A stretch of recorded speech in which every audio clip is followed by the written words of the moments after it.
Ce serait compliqué de vous montrer du endgame sur ce jeu-là, notamment parce que je trouve que ce jeu-là a un intérêt en cloche, c'est-à-dire le début de jeu, comme vous l'avez vu, peut être très compliqué. C'est-à-dire on peut trouver que l'intérêt du jeu, au moment où on commence, est pas fou.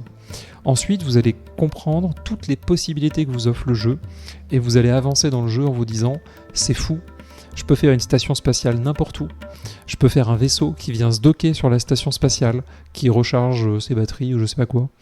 Je peux me balader en orbite, je peux aller miner des astéroïdes et revenir dans mon souterrain préféré. » Et puis, vous allez jouer comme ça une centaine d'heures, puis à un moment vous allez approcher tout doucement, peut-être pas le endgame, parce que ça serait, voilà, les gens vont ergoter en disant mais non, le endgame ça va beaucoup plus loin, c'est quand t'as tout débloqué, c'est quand t'as fait ci, c'est quand t'as fait ça.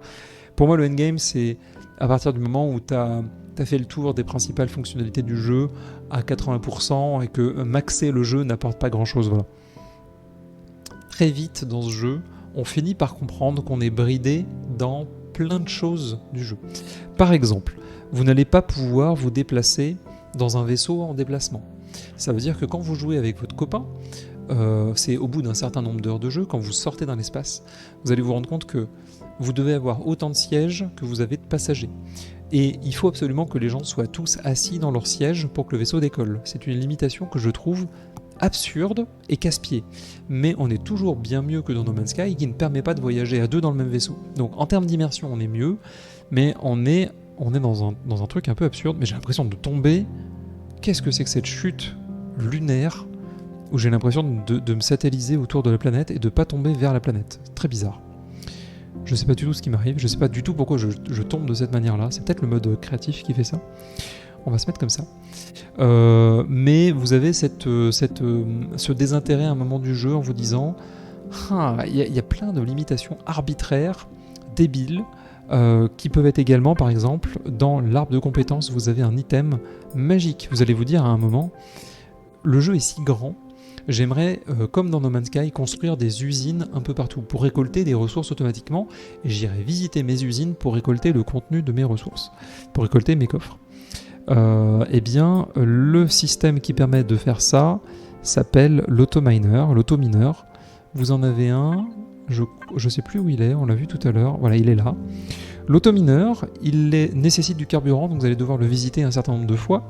Il a un espace, un volume de stockage et qui se remplit et qui se sature évidemment. Vous ne pouvez pas poser plusieurs automineurs sur le même point de collecte de ressources.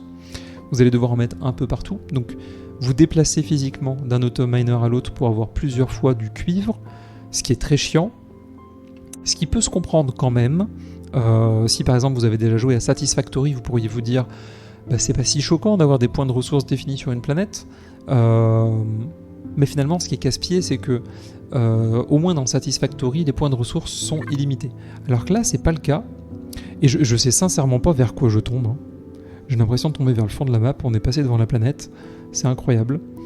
Mais en tout cas, la récolte des ressources dans le jeu devient votre principal souci, puisque vous allez vouloir construire des vaisseaux et des planètes en permanence. Et vous allez vous retrouver confronté à cette difficulté de collecter de la ressource, et cet élément du jeu devient extrêmement répétitif. Voilà. Vous avez d'autres manières de collecter des ressources, par exemple vous pouvez aller chercher des épaves, comme je vous ai montré tout à l'heure, mais vous n'allez récolter qu'un certain type de minerai, ou certains types de blocs, vous n'aurez pas tous les blocs que vous voulez. Donc il existe des astuces qui fonctionnaient et qui ne fonctionneront peut-être plus dans quelques temps, mais voilà, qui sont de récolter des items et ensuite de balancer ça dans votre blueprint. Alors attendez, je sais plus comment on fait, mais pour spawn des blueprints, à un moment il faut payer, vous voyez la liste de courses qui est ici. Lingot de fer, il vous en faut 4700, substrat de carbone, il vous en faut 3007, etc. Et donc, selon certaines épaves, vous pouvez récolter beaucoup de choses et vous pouvez mettre en fait tout ça dans votre usine, et ensuite l'usine stocke finalement. Comme vous voyez que c'est dans un menu, c'est pas dans un item, donc c'est ni dans votre combinaison ni dans un coffre, c'est ça que je veux vous dire. C'est stocké par le jeu, et donc vous pouvez récolter des épaves et remplir ce menu au maximum, presque de points de lingots de fer, de points de barres de titane, etc., pour faire apparaître des vaisseaux sans trop se prendre la tête. Mais je crois que les développeurs ont compris ce que faisaient les joueurs et sont en train de nerfer un petit peu cet aspect du jeu. Voilà, donc dès que les joueurs trouvent une facilité pour rendre ce jeu, pour donner à ce jeu une dimension incroyable, vous pourriez faire des usines comme dans Satisfactory connectées avec des tapis roulants, des tuyaux qui versent automatiquement dans les coffres comme on le faisait dans Minecraft. Rappelez-vous, dans Minecraft, les gens qui arrivaient à faire des usines de production de telles ressources faisaient des trieurs automatiques avec plein d'entonnoirs. C'était compliqué, mais c'était quand même possible. Alors que là, il n'y a pas vraiment moyen d'automatiser la récolte de ressources. Vous devrez forcément le faire à la main.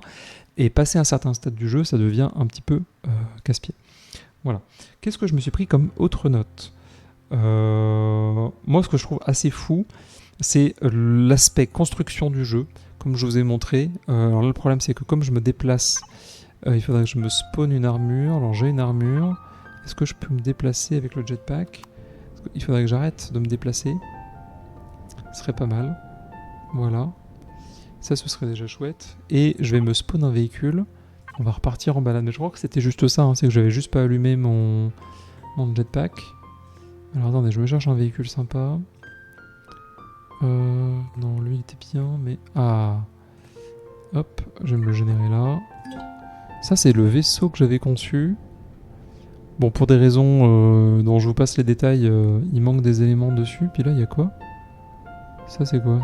C'est une étoile ? C'est juste une étoile de déco ? Ah oui, d'accord, c'est la Skybox qui est là. Donc ça, c'était mon vaisseau, quand je jouais régulièrement, qui est un dérivé d'un vaisseau du workshop, mais qui contient un moteur de saut sur le dessus. En fait, il est extrêmement compact.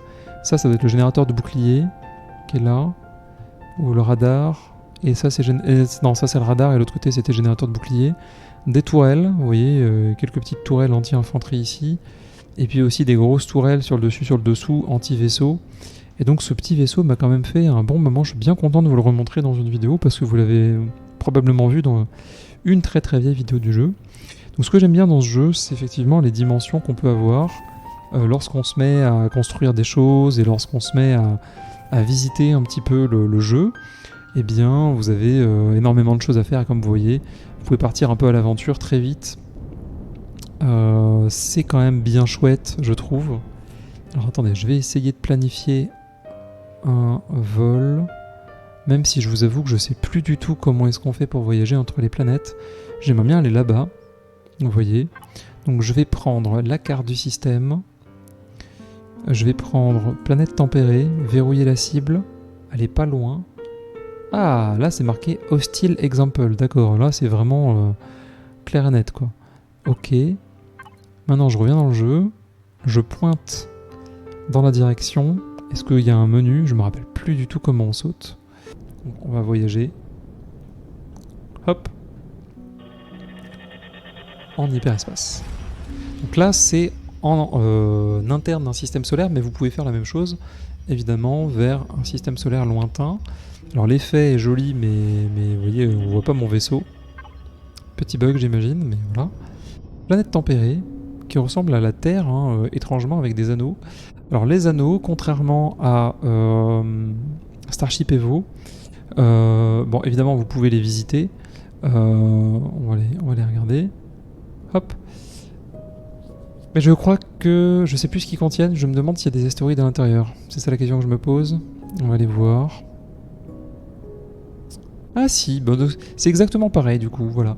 C'est comme dans Starship Evo, vous avez à l'intérieur des petits... J'ai mis un coup de scan, excusez-moi. Vous avez à l'intérieur des petits bouts d'astéroïdes.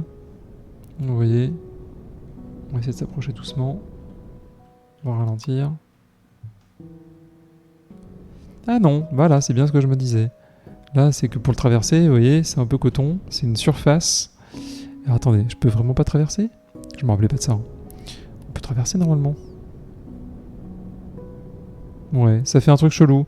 C'est un peu considéré comme un bloc de sol, vous avez vu ? C'est un peu étrange. Bon, voilà. Il y a des petits trucs comme ça, des fois, dans le jeu, qui sont pas foufou, qui mériteraient d'être améliorés, mais qui sont pas forcément des choses urgentes pour les développeurs. On va s'approcher un petit peu de la planète qui est ici. Moi, je trouve que vu de l'espace, le jeu est vraiment très très beau. C'est vraiment chouette. Carburant insuffisant. Ah, je manque de carburant. Eh bien, on va aller chercher... bah là, j'ai du carburant. Biocarburant, ça marche. On va dans le menu P. On va remplir... carburant. Voilà. Hop. On est reparti. On va s'approcher un peu. Alors, on va essayer de viser le petit lac qui est là-bas. Je sais plus si, vu du ciel, la planète ressemble exactement à ce qu'on voit quand on est au sol. C'est un peu la question que je me pose.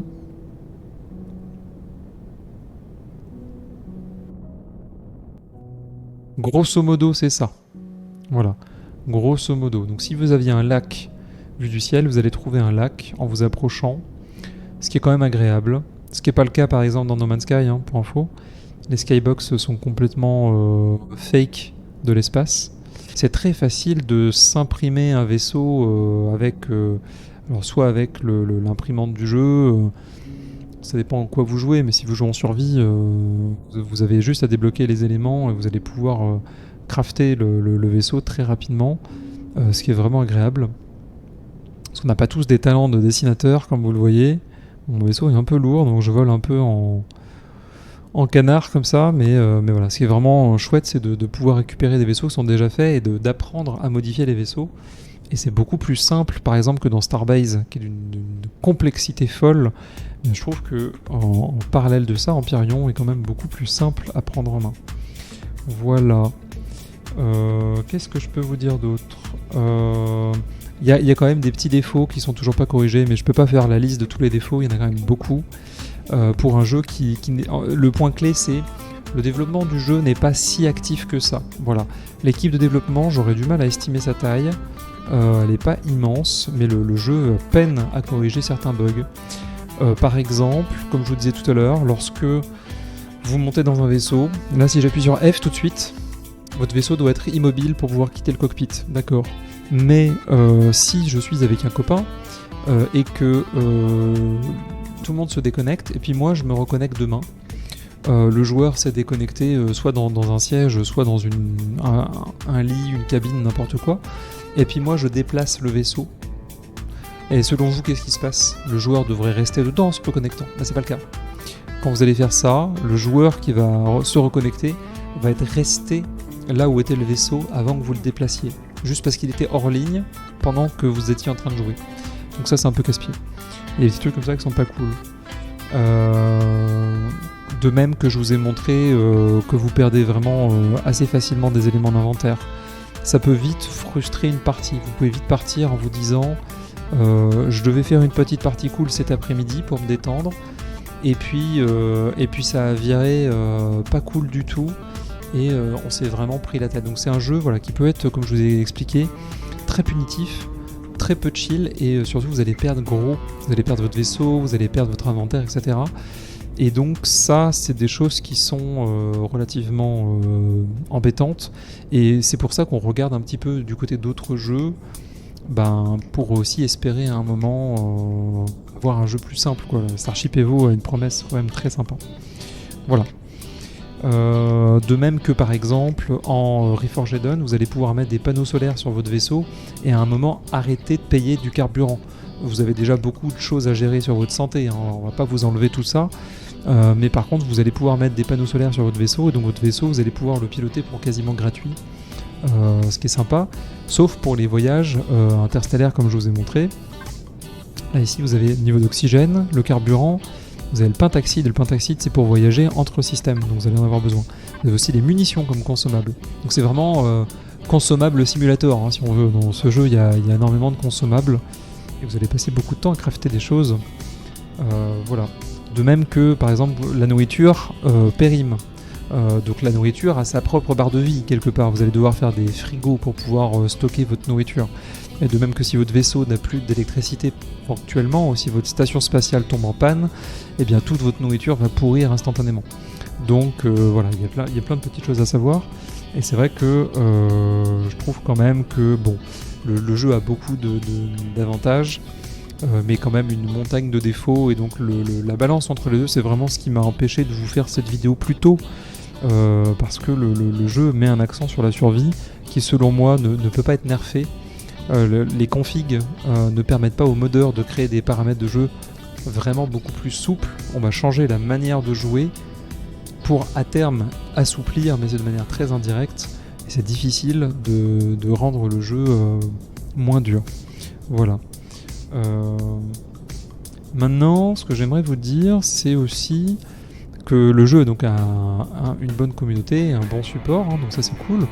Vous allez trouver plein de créations, vous allez avoir plein de gens qui vont essayer de vous aider, plein de serveurs et tout, il n'y a pas de souci.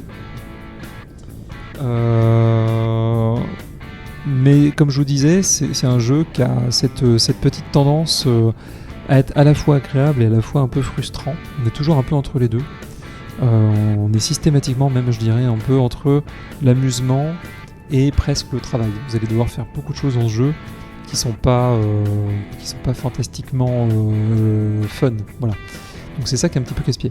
Moi j'ai pas de retour pour le moment sur Space Engineers, donc je serais très curieux de savoir est-ce que Space Engineers à sa manière peut être punitif ou pas, et quel type de difficulté on a, parce que dans Empyrion la difficulté n'est pas agréable. Voilà, moi je la trouve vraiment piquante et très dure, très désagréable à affronter, et c'est pas si simple de survivre dans Empyrion. Voilà. Dans les points positifs, moi ce que j'aime bien quand même, donc comme je vous dis, c'est le support de la communauté, c'est l'existence de différents scénarios, mais c'est aussi les POI, c'est les points d'intérêt, le fait que quand vous jouez à Empyrion, vous avez des boss à affronter, vous avez des bases à capturer, vous avez des adversaires à démembrer, etc., des vaisseaux à combattre, etc. Vous pouvez tenter de prendre des territoires, conquérir des territoires, etc. Et on se balade depuis tout à l'heure, je sais pas si sur la planète on peut voir, là on peut voir un peu le territoire, vous voyez. Non, il n'y a pas de zone de territoire, donc je peux pas vous le montrer, mais vous avez effectivement des zones des fois qui sont conquises. Vous pouvez essayer de prendre des territoires, c'est sympa. Ce qui pour moi freine le jeu, c'est le fait de ne pas pouvoir devenir à proprement parler riche dans le jeu. Quand vous voulez devenir riche dans ce jeu-là, quand vous allez vouloir acquérir beaucoup de ressources, etc., vous allez passer un temps fou, et à la fin vous allez faire que ça. Littéralement, choper des ressources, ça devient vraiment le grand jeu, parce que quand vous faites un projet, vous ne pouvez pas démonter facilement un vaisseau. Donc quand vous allez vouloir payer plein de ressources pour vous faire un gros vaisseau, évidemment qu'à un moment, si vous voulez le démonter, ce sera pièce par pièce. Donc sortir par le blueprint très rapide, démonter un vaisseau très lent. Vous allez vous retrouver avec beaucoup d'épaves, vous n'allez pas forcément démonter tous vos bâtiments, et même je trouve qu'il y a certains arcs de gameplay qui gagneraient à être simplifiés. Et malheureusement, ce jeu-là n'a pas de 2 prévu. Il n'y a pas Empyrion 2 qui est à l'affiche. Pour le moment, il y a juste un jeu, et les développeurs travaillent dessus, mais vraiment lentement, donc c'est malheureusement un jeu qui a un potentiel incroyable, et qui aujourd'hui, comme vous voyez, a une interface un peu vieillotte. De même que pour essayer de vous donner d'autres arguments, lorsque vous allez vouloir conquérir des systèmes, vous allez avoir... laissez-moi retrouver, c'est dans les registres peut-être, vous allez avoir des planètes, vous voyez ici, vous allez pouvoir sélectionner vos différentes planètes, vous voyez les éléments qui vous appartiennent au sol sur ces planètes-là, et en fait, des listes de planètes visitées, à un moment, vous voyez cette barre de scroll là, vous avez des centaines de planètes et de centaines de systèmes de visiter, et vous n'avez pas de système de bookmark. Vous ne pouvez pas épingler les systèmes que vous avez visités. Vous ne pouvez pas trier cette liste. Il n'y a pas moyen de la trier, cette liste. Il n'y a pas moyen d'ailleurs de cacher certains systèmes, de sortir de l'interface et de revenir. Tout reste tout le temps présenté de la même manière. Ce qui fait que dans ce jeu-là, très rapidement, ça devient un foutoir sans nom. Et voyager, explorer dans le jeu, ce qui est quand même un des avantages du jeu et un des plaisirs du jeu, c'est de visiter un peu. Eh bien, la difficulté, c'est que vous allez très vite vous retrouver avec un gros bordel dans votre liste de planètes de systèmes explorés. Et c'est casse-pied parce que l'un des intérêts du jeu, c'est évidemment l'exploration. Et donc, quand vous explorez et que le jeu n'est pas prévu pour, eh ben, c'est vite un peu embêtant. Voilà. Je n'ai pas forcément parlé de la manière dont les droits sont gérés pour comparer par rapport à No Man's Sky, ça peut être intéressant. No Man's Sky qui est un jeu, vous avez vu le passage, la transition sol-espace est pas toujours très logique. Euh, Quand vous construisez un bâtiment, il vous appartient et vous pouvez ouvrir les droits à des individus ou à des factions, ce qui est sympa, ce qui permet de travailler à plusieurs dans un bâtiment. L'inconvénient, c'est que quand vous ouvrez l'accès à votre bâtiment, par exemple pour que les joueurs que vous invitez chez vous puissent passer les portes, c'est intégralement tous les droits, construction, destruction. Donc le système de droits dans ce jeu est pas très simple à gérer. Et si vous deviez faire une communauté, par exemple une guilde, dans laquelle vous voulez accueillir de temps en temps des petits nouveaux, eh bien vous ne pouvez pas dans une simple faction donner accès à un baraquement à un nouveau et lui cantonner les droits pour le moment sur certains bâtiments. Voilà. Ça c'est un petit peu embêtant aussi, c'est qu'on n'a pas poussé très loin cette notion du jeu qui en ferait un jeu bien meilleur si il avait été possible à un moment de définir les droits de manière plus fine. Voilà, parce que jouer en multijoueur c'est quand même un gros avantage du jeu et je trouve que c'est un peu embêtant de ne pas pouvoir pousser si loin. Voilà. Je sais pas si c'est une présentation qui est vraiment très équilibrée du jeu, parce que vous voyez vous-même que le jeu est très beau, a des possibilités qui sont très étendues, je vous l'ai déjà dit. Je vous ai pas montré la construction parce qu'elle n'est pas forcément simple à montrer. Il y a énormément de mécaniques qui sont intéressantes. Vous pouvez par exemple aimanter des vaisseaux les uns sur les autres. Vous pouvez mettre sur un hover par exemple des petits patins magnétiques et les soulever avec votre vaisseau principal et les emmener en orbite pour aller miner en orbite ou pour, je sais pas moi, les balader un peu partout où vous avez envie. Donc ça c'est plutôt chouette. Le potentiel du jeu est vraiment tout à fait singulier et tout à fait unique. Il n'y a pas vraiment beaucoup d'autres jeux qui offrent cette possibilité de jouer en multijoueur, dans l'espace, de construction, de survie, etc. Pas si loin, pas si bien, pas si poussé. Et que si on arrivait à avoir à un moment soit une ouverture dans les codes du jeu pour que les scénarios soient plus souples, soit une modernisation un petit peu du jeu, hein, je sais pas comment le dire, mais peut-être une accélération dans la prise en compte de l'équipe de développement, que le jeu nécessite un petit peu des fois d'être un peu plus arcade et un petit peu moins simulation. Je monte avec les flèches là, le vaisseau dans la vue. Je pense qu'on obtiendrait un jeu vraiment excellent, parce que beaucoup de choses dans ce jeu sont vraiment bien foutues. Ce jeu est vraiment, je trouve, assez captivant à jouer.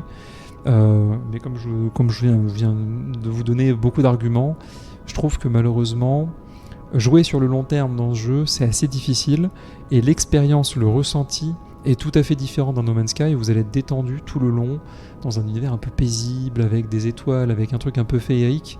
Et bien là, comme le jeu n'a pas ce côté-là, et que la difficulté est très piquante et très surprenante, vous pouvez vous passer des soirées entières en pensant que vous allez faire quelque chose de bien, en partant faire une mission ou du build ou quoi que ce soit, et vous allez vous retrouver frustré et dégoûté d'avoir perdu votre vaisseau au milieu de la soirée, etc. Donc il y a plein de petites choses comme ça qui sont malheureusement embêtantes dans ce jeu et qui font que finalement on passe pas tant de temps que ça dans ce jeu, dans la communauté, et qu'on a un petit peu cherché encore d'autres alternatives. Alors soit le temps que ce jeu-là mûrisse un petit peu et soit un peu plus prêt, soit peut-être le temps qu'un autre jeu se développe un peu plus arcade, avec une interface plus sympa, etc. Et c'est pas bien grave d'avoir des jeux plus simples tant que le jeu est maîtrisé. Là, le fond du truc, c'est que le jeu donne cette sensation un peu de brouillon et d'amateurisme, du fait de la complexité des mécanismes, mais aussi du fait d'un nerf un petit peu gamin, qui empêche de déployer le plein potentiel du jeu. On a envie de se dire, par exemple, si construire un gros vaisseau me coûte si cher en métal, s'il me faut 16 000 ou 20 000 plaques de métal, pourquoi est-ce que je ne peux pas faire d'usine dans le jeu avec des forges, avec tout un système d'automatisation, au moins pour arrêter de farmer et de crafter en permanence des items qui n'ont pas d'intérêt. C'est pas du tout un type de gameplay intéressant. Et comme on a pu le voir dans Satisfactory, bien faire des usines, faire du farm, etc., ce serait un truc vraiment intéressant. Et ça n'a pas été ajouté au jeu, et c'est toujours pas ajouté au jeu, ce qui est dommage, parce que ça donnerait au jeu cette dimension tout à fait intéressante d'être un jeu un peu intergalactique, etc. où c'est pas forcément le manque de ressources qui devient une difficulté, mais ça peut être éventuellement la taille de la structure que vous voulez construire.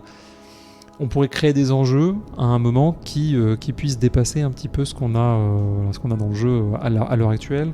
Et c'est vrai qu'à partir d'un certain temps, bien au bout d'un certain nombre d'heures de jeu, on finit par se dire qu'on a un petit peu fait le tour globalement.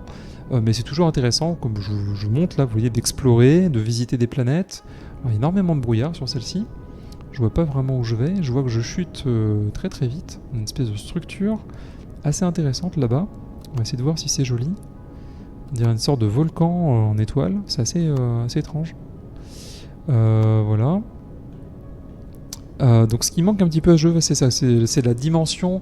En fait, tout est un petit peu vertigineux, tout est grand, il y a beaucoup de choses à explorer, vous allez avoir beaucoup de planètes à visiter, mais il manque dans cette optique-là la possibilité aussi de jouer soi-même quelque chose qui dépasse un petit peu l'entendement, et c'est pas le cas.